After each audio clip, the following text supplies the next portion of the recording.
ஓம் சாந்தி 2/6/2025 காலை முரளியின் சாரம். பாபா சொல்கிறார், இனிமையான குழந்தைகளே, நினைவில் இருந்தீர்கள் என்றால் தூரத்தில் இருந்தாலும் தந்தையின் அருகில் இருக்கிறீர்கள். நினைவின் மூலம் கூடவே இருப்பதன் அனுபவமும் ஏற்படுகிறது மற்றும் விக்கர்மங்களும் விநாசமாகின்றன. இனிமையான குழந்தைகளே, நினைவில் இருந்தீர்கள் என்றால், அதாவது தந்தையின் நினைவில் இருந்தீர்கள் என்றால் தூரத்தில் இருந்தாலும் அவருடைய அருகில் இருக்கிறீர்கள். நினைவின் மூலம் தந்தையின் கூடவே இருக்கக்கூடிய அனுபவமும் ஏற்படுகிறது, விக்கர்மங்களும் விநாசம் ஆகின்றன. கேள்வி: தூர தேசத்திலிருந்து, வெகு தொலைவிலிருந்து வந்திருக்கக்கூடிய தந்தை குழந்தைகளையும் தொலைநோக்கு பார்வை உள்ளவர்களாக, தூராந்தேசியாக ஆக்குவதற்காக எத்தகைய ஒரு ஞானத்தை தருகின்றார்? பதில்: ஆத்மா எப்படி சக்கரத்தில் பலவித வர்ணங்களில் வருகிறது என்ற ஞானத்தை தூராந்தேசியான பாபாதான் தருகின்றார். நீங்கள் அறிவீர்கள், இப்பொழுது நாம் பிராமண வர்ணத்தவராக இருக்கின்றோம். இதற்கு முன் ஞானம் இல்லாமல் இருந்தபோது சூத்திர வர்ணத்தினராக இருந்தோம். அதற்கு முன்னால் வைசிய வர்ணத்தினராக இருந்தோம். தூரதேசத்தில் வசிப்பவராகிய பாபா இந்த தூராந்தேசி ஆவதற்கான ஞானத்தை குழந்தைகளுக்கு கொடுக்கின்றார். பாடல்: யார் தலைவரோடு கூட இருக்கிறார்களோ அவர்களுக்கு ஞான மழை பொழிகிறது. ஓம் சாந்தி. யார் ஞான கடலோடு கூடவே இருக்கிறார்களோ அவர்களுக்காக ஞான மழை பொழிகிறது. நீங்கள் தந்தையோடு கூட இருக்கிறீர்கள் இல்லையா? வெளிநாட்டில் இருந்தாலும் சரி, எங்கே இருந்தாலும் சரி, கூடவே இருக்கின்றீர்கள். நினைக்கிறீர்கள் தானே? எந்த குழந்தைகள் எல்லாம் தந்தையின் நினைவில் இருக்கிறார்களோ அவர்கள் சதா அவர் கூடவே இருக்கிறார்கள். நினைவில் இருப்பதன் மூலம் கூடவே இருக்கின்றனர். மேலும் விக்கர்மங்கள் விநாசமாகின்றன. பிறகு விக்கர்மாஜீத் சகாப்தம், அதாவது பாவங்களை வென்றவர்களுடைய காலகட்டம் ஆரம்பமாகிறது. பிறகு எப்போது ராவண ராஜ்யம் இருக்கிறதோ அப்போது சொல்கிறார்கள் ராஜா விக்ரமாதித்தரின் சகாப்தம் என்று. அது விக்கர்மாஜீத், இது விக்கர்மம் செய்யக்கூடியது. அதாவது ஒன்று பாவங்களை வெல்லுவது, இரண்டாவது பாவங்களை செய்வது. இப்போது நீங்கள் விக்கர்மாஜீத்தாக, பாவங்களை வென்றவர்களாக ஆகி கொண்டிருக்கிறீர்கள். பிறகு நீங்கள் விக்காரம் அற்றவர்களாக ஆகிவிடுவீர்கள். இந்த நேரத்தில் அனைவரும் மிகவும் விகாரிகளாக இருக்கிறார்கள். யாருக்குமே தங்களின் தர்மத்தை பற்றி தெரியாது. இன்று பாபா ஒரு சின்ன கேள்வி கேட்கின்றார். சத்யுகத்தில் தேவதைகள் நாம் ஆதி சனாதன தேவி தேவதா தர்மத்தைச் சேர்ந்தவர்கள் என்று அறிந்திருந்தார்களா? எப்படி நீங்கள் நினைக்கிறீர்களோ நாம் ஹிந்து தர்மத்தினர் என்று, சிலர் சொல்வார்கள் நாங்கள் கிறிஸ்தவ தர்மத்தினர் என்று. அதுபோல அங்கே தேவதைகள் தங்களை தேவி தேவதா தர்மத்தினர் என்று உணர்ந்திருக்கிறார்களா? இது சிந்தனைக்கான விஷயம் அல்லவா? நாம் இன்ன தர்மத்தினர் என்று உணர்வதற்கு அங்கே வேறு எந்த தர்மமும் கிடையாது. இங்கேயோ அநேக தர்மங்கள் உள்ளன. ஆகையால் அறிமுகம் கொடுப்பதற்காக தனித்தனி பெயர்கள் வைத்துள்ளனர். அங்கே இருப்பதோ ஒரே தர்மம்தான். அதனால் அதை சொல்லுவதற்கான தேவையில்லை. நாம் இந்த தர்மத்தை சேர்ந்தவர்கள் என்று சொல்வதற்கு தேவையே இல்லை. ஏதோ ஒரு தர்மம் உள்ளது, அதனுடைய ராஜ்யம்தான் இது என்று அவர்களுக்கு தெரியவே தெரியாது. இப்போது நீங்கள் அறிவீர்கள் நாம் ஆதிசனாதன தேவி தேவதா தர்மத்தை சேர்ந்தவர்கள் என்று. தேவி தேவதை என்று வேறு யாரையும் சொல்ல முடியாது. பதீதமான தூய்மையற்ற நிலையில் இருப்பதால் தங்களை தேவதை என்று சொல்லிக்கொள்ள முடிவதில்லை. அங்கேயோ இது போன்ற எந்த ஒரு விஷயமும் இருப்பதில்லை. யாரோடும் ஒப்பிட முடியாது. இப்போது நீங்கள் சங்கம யுகத்தில் இருக்கிறீர்கள். நீங்கள் அறிவீர்கள் ஆதி சனாதன தேவி தேவதா தர்மம் மீண்டும் ஸ்தாபனை ஆகி கொண்டிருக்கிறது. அங்கோ தர்மத்தின் விஷயமே கிடையாது.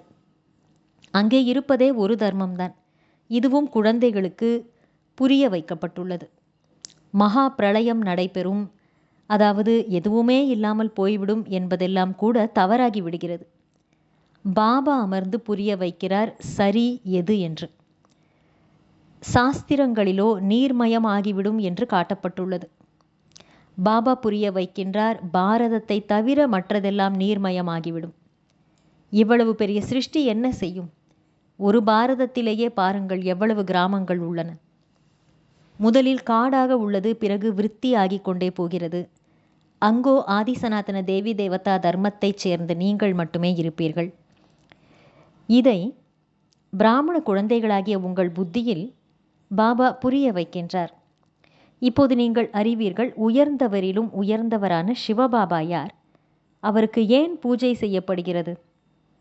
எருக்கம்பூ அல்லது அரளிப்பூ முதலியவற்றால் ஏன் அர்ச்சிக்கிறார்கள்? அவரோ நிராகாரமானவர், உடல் அற்றவர் அல்லவா? அவர் பெயர் வடிவத்துக்கு அப்பாற்பட்டவர் என்று சொல்கின்றனர்.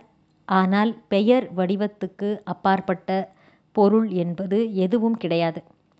அப்படியானால் ஏன் அவருக்கு பூ முதலியவற்றை போடுகிறார்கள்? முதலில் பூஜை அவருக்கு நடைபெறுகிறது. கோவில்களும் அவருக்காக உருவாகின்றன. ஏனென்றால் பாரதத்தின் மற்றும் முழு உலகத்தின் குழந்தைகளுக்கு பாபா வந்து சேவை செய்கின்றார். மனிதர்களுக்குத்தான் சேவை செய்யப்படுகிறதல்லவா? இச்சமயம் நீங்கள் உங்களை தேவி தேவதா தர்மத்தினர் என்று சொல்லிக்கொள்ள முடியாது. உங்களுக்கு தெரியவே தெரியாது. நாம் தேவி தேவதா தர்மத்தினராக இருந்தோம், இப்போது மீண்டும் ஆகி கொண்டிருக்கிறோம். இதை பாபா இப்போது புரிய வைத்து கொண்டிருக்கின்றார். மற்றவர்களுக்கும் நாம் புரிய வைக்க வேண்டும். நல்லது. தாரணைக்கான முக்கியமான சாரம். 1. உயிருடன் இருந்து கொண்டே தேக அபிமானத்தில் இருந்து உருகி விடுபடுவதற்கான புருஷார்த்தம் செய்ய வேண்டும். இந்த பழைய உடல், பழைய செருப்பு போன்ற பழைய உடல் மீது ஒரு சிறிதும் மோகம் வைக்கக்கூடாது. 2. உண்மையான பிராமணர் ஆகி புழுக்களின் மீது ஞானத்தின் பூம் பூம் செய்து அவர்களையும் உங்களைப் போன்ற பிராமணர்களாக ஆக்க வேண்டும். வரதானம். அமிர்த வேளையின் முக்கியத்துவத்தை தெரிந்து கொண்டு திறந்த களஞ்சியத்திலிருந்து தனது பையை நிரப்பிக் கொள்ளக்கூடிய அதிர்ஷ்டசாலி ஆகுக. விளக்கம். அமிர்த வேளை நேரத்தில் வரங்களை தரும் வள்ளலான பாபா, பாக்கியத்தை தரும் வள்ளலான பாபாவிடமிருந்து எந்த அளவிற்கு அதிர்ஷ்ட ரேகையை வரைந்து கொள்ள வேண்டுமோ அதை வரைந்து கொள்ளுங்கள்.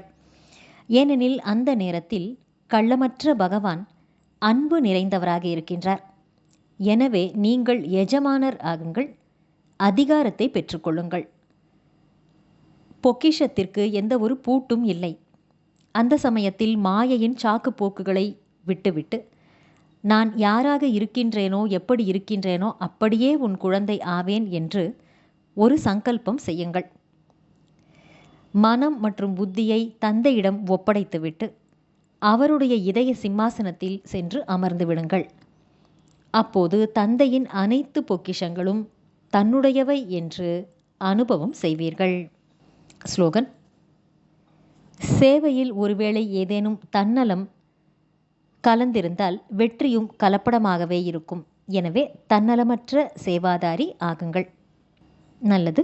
இனிமையிலும் இனிமையான, வெகு காலம் கழித்து காணாமல் போய் மீண்டும் தேடி கண்டெடுக்கப்பட்டுள்ள செல்லமான குழந்தைகளுக்கு தாயும் தந்தையுமான பாப்தாதாவின் அன்பான நினைவுகள் மற்றும் காலை வணக்கம். ஆன்மீக குழந்தைகளுக்கு ஆன்மீக தந்தையின் நமஸ்காரம். ஆன்மீக தந்தைக்கு ஆன்மீக குழந்தைகளின் நமஸ்காரம். அவ்யக்த சமிக்கை. ஆன்மீக ஸ்திதியில் நிலைத்திருப்பதற்கான அபியாசம் செய்யுங்கள். உள்முக நோக்குள்ளவர் ஆகுங்கள். ஆத்தும உணர்வில் இருப்பதற்கு முயற்சி செய்யாத பிராமணராக யார் ஒருவரும் இருக்க முடியாது. ஆனால் நிரந்தரமான ஆத்தும உணர்வு, இதன் மூலம் கர்மேந்திரியங்களை முற்றிலும் வெற்றி அடைவது. ஆனால் நிரந்தரமான ஆத்தும உணர்வில் இருப்பது, அதன் மூலம் கர்மேந்திரியங்களின் மீது முழுமையான வெற்றி அடைவது. ஒவ்வொரு கர்மேந்திரியத்தையும் சத்தோ பிரதானமாக முழு தூய்மையானதாக ஆக்குவது. தேகத்தினுடைய பழைய சமஸ்காரங்கள் சம்பந்தங்களிலிருந்து முழுமையாக முற்றிலும் மறுபிறவி அடைந்த நிலையை பெறுவது. இவற்றை அடைவதற்காக அந்தர்முகி ஆகுங்கள். அதாவது உள்நோக்கு முகமுள்ளவர், உள்முக சிந்தனை உள்ளவர் ஆகுங்கள். இந்த முயற்சியினால்தான் நீங்கள் மதிப்பெண்களை பெறுவீர்கள். நல்லது. ஓம் சாந்தி.